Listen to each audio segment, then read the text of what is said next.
Hi, it's John, and welcome to the channel. It is January 25th, Saturday morning, 4:44 a.m. with a big blue mug of coffee. I hope you're having a great start to your weekend.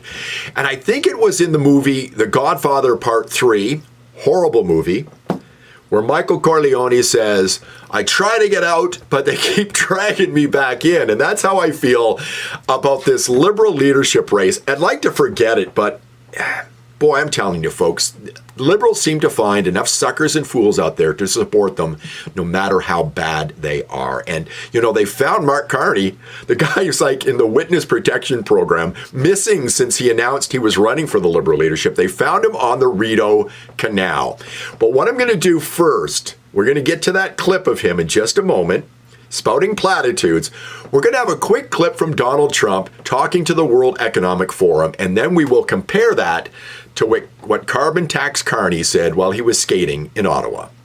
I terminated the ridiculous and incredibly wasteful Green New Deal. I call it the Green New Scam. Withdrew from the one-sided Paris Climate Accord and ended the insane and costly electric vehicle mandate. So let's compare that to what Carney said while he was skating on the Rideau Canal. You know, when you look at something like carbon pricing, where it goes to the heart of it's first and foremost, it's making this economy more competitive, more sustainable jobs. It's helping us do our bit on climate change. It's also making sure that Canadians come out ahead right now and then in the future. And what you're going to see from my campaign, my group, working with people like Stephen and many others across this country, across the party, is a solution that works for everyone, addresses all those aspects. That's cost of living, that's jobs, that's competitiveness, and that's building the strongest economy in the G7. So we can all enjoy afternoons like this when we get a few minutes out. So what he's telling you there is he's going to do the opposite of what Donald Trump's going to do. Donald Trump wants to enrich his country, wants to unleash oil and gas. Carney is on record. He wants net zero. We're going to talk more about that in just a moment. What is Pierre Poilievre's plan here? Well, his plan is let's get the oil and gas out of the ground. And if you're concerned about carbon dioxide and climate change, which I am not, at least we can ship our LNG to countries that are using coal and eliminate their emissions or lower their emissions to help the rest of the world. We're a drop in the bucket here in Canada.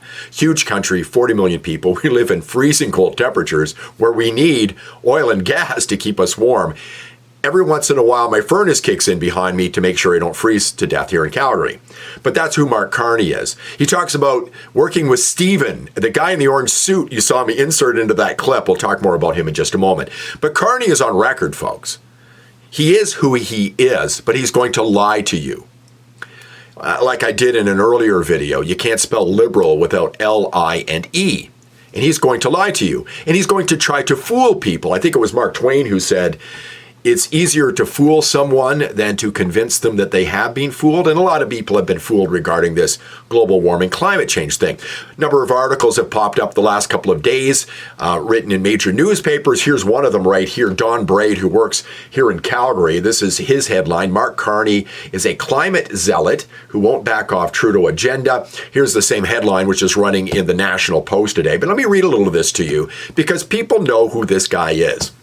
With one exception, Carney won't change his views on climate change. He simply can't. Having written it all down in excruciating detail, he would look like the most spectacular liar and hypocrite. There's no questioning Carney's conviction when he writes things such as, a credible, time-consistent, and committed government policy framework can pull forward sustainable investment and shut down unsustainable activity that is no longer viable in a net zero world. The core will be to electrify everything and simultaneously develop green electricity. Achieving net zero will require moving away from fossil fuels to renewables, decarbonizing transport, and reducing emissions from industrial processes. Meaningful carbon prices are a cornerstone of any effective climate policy framework. So he and Chrystia Freeland and even Stephen Guilbeault, the climate change environment minister zealot, are saying they're going to get away from the carbon tax. They're going to rename it. They're going to put that carbon tax elsewhere, but the middle class will continue to pay for it. You can guarantee that. Moving on with Bright's article. This week, Carney got Environment Minister Stephen Guilbeault's endorsement. The minister acknowledged for the first time that the carbon tax is unpopular and will have to go. I'm here to tell you today that I will be offering my support to Mark Carney. That, of course, is Environment and Climate Change Minister Stephen Guilbeault. He's among those supporting Carney. He is promising to work with him to find a replacement for the consumer carbon tax. Carney welcomed Guilbeault's backing, but didn't bend much on the carbon tax. Instead, he praised it lavishly. First and foremost, it's making this economy more competitive with more sustainable jobs, he told the Canadian press. It's helping us do our bit on climate change. It's also making sure that Canadians come out ahead right now and in the future. Carney will collaborate with Guilbeault and others on a solution that works for everyone. Guilbeault is known as the climate Jesus here in Canada, and he is a climate zealot to the nth degree. You know, and other articles are popping up as well, revealing who Mark Carney is and trying to warn people about this guy as well. Brian Lilly writing this in the Toronto Sun. Here's why Mark Carney is the wrong man for Canada. And just a little bit from his article, one of Carney's pet projects was the Glasgow Financial Alliance for Net Zero. The goal of the organization is to support the transition to a net zero economy within the financial and asset management sectors. Now, I'm going to show you a little bit of a video that Dan McTague put together. He works with an organization called Canadians for Affordable Energy. Former Liberal MP. Dan, I think, might still be a Liberal, but he's really come around when it comes to oil and gas in this country and this zealotry when it comes to climate change. You might want to go over to YouTube and subscribe to his channel. Again, Canadians for Affordable Energy. I'll put a link to this in the description so you can watch the whole thing. It is worth a watch for sure. But here is him talking about Mark Carney in a video called Mark Carney is Justin Trudeau 2.0. The important part here to understand about Mr. Carney is that he is really the instrument behind the net zero movement. And not only was he a part of that, as ordained by the World Economic Forum and the United Nations, he also played an important part in something called GFANZ. After 2021, the Glasgow Financial Alliance for Net Zero basically tell various banks around the world, investment companies, do not invest in oil and gas. Well, that's very deadly for a country like Canada, which our number one export is, in fact, oil and gas. It's our significant component of why 20, 30 billion bucks in revenues goes back to pay for our social programs that helps federal government, provincial government, and yes, even municipal governments. But it's important to understand that Mr. Carney, not only in that role, but also his role at Brookfield, spent a lot of time dumping on the idea of Canadian pipelines, trying to find ways, cute ways to block them at a time in which Canada could have come to the rescue of at least 12 of our greatest trading partners to say, hey, we can sell you more natural gas and oil and LNG and whatnot. We instead took the position, or he instead took the position, that we could somehow block the growth of that important sector, that vital sector, by ensuring that we build pipelines in Brazil, pipelines in the Middle East, but block pipelines here in Canada. Canada, a country with arguably the third and fifth largest reserves of oil and natural gas. In fact, Alberta has more oil than all of the United States combined. The reality, I think, for many of us is that Mr. Carney doesn't represent a new way ahead for the Liberal Party. It's the sense that the problem we have with Mr. Carney is his agenda is one that is completely out of step and has not worked. Again, watch that video if you can, because it is fantastic, and follow Dan McTague. He used to be with GasBuddy.com. I used to talk to him a lot on the radio about gas prices, but he's doing a great job when it talks about energy here in Canada. Now, what about Pierre Poilievre? Poilievre's doing his part to try to focus on Carney and kind of push the narrative about what Carney really is and the threat he is to Canada. Poilievre can't be like Danielle Smith, the Alberta premier, who's going down to Washington trying to negotiate on behalf of her province.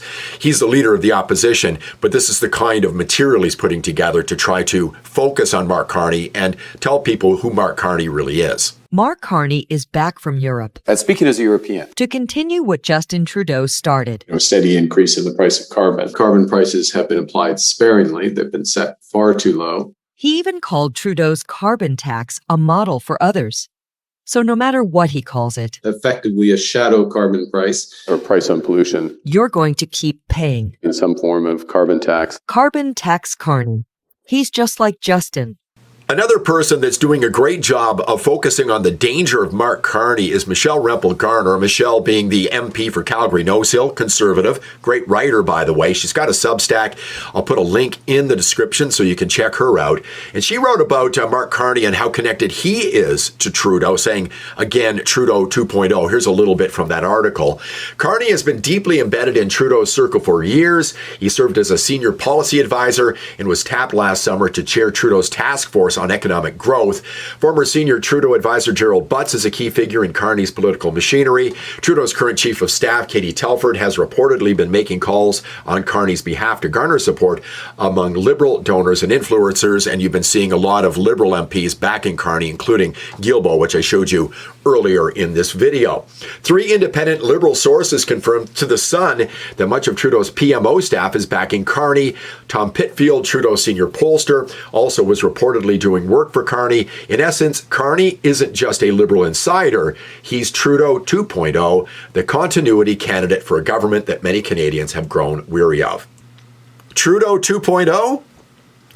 You know, I'd argue the guy's a hell of a lot worse. I hope he's Michael Ignatieff 2.0, and he gets the same fate as Ignatieff did, because Ignatieff was the great hope of the Liberal Party. You know, parachute this guy in, this intellectual, and come in and, you know, save Canada and save the Liberal Party of Canada. Well, that didn't happen. He got beat quite handily by Stephen Harper. But I think Carney's a lot worse. I mean, you know, envoy for the climate, for the UN, WEF, globalist, net zero, all these things. Big business guy, makes lots of money for his friends while you get poorer. You know, does he connect with you at all on any level? No. He doesn't speak to me. Pierre Poilievre does. I don't understand why people don't like Poilievre. Middle-class guy, adopted with his brother, lived in Calgary, volunteered for an MP, had to take the bus to work. And the guy's worked his way up and been a public servant for 20 years. Smart guy, very smart guy. And hopefully, huge majority and prime minister of the country very soon. Sooner before later. Thanks a lot for watching. I do appreciate it. If you like the content, please give me a thumbs up. Subscribe to the channel as well. I'll see you in the next one. And remember, when people tell you who they are, believe them. To reach net zero, every country, every company, every bank, every investor, every pension fund around the world will need to make some big changes.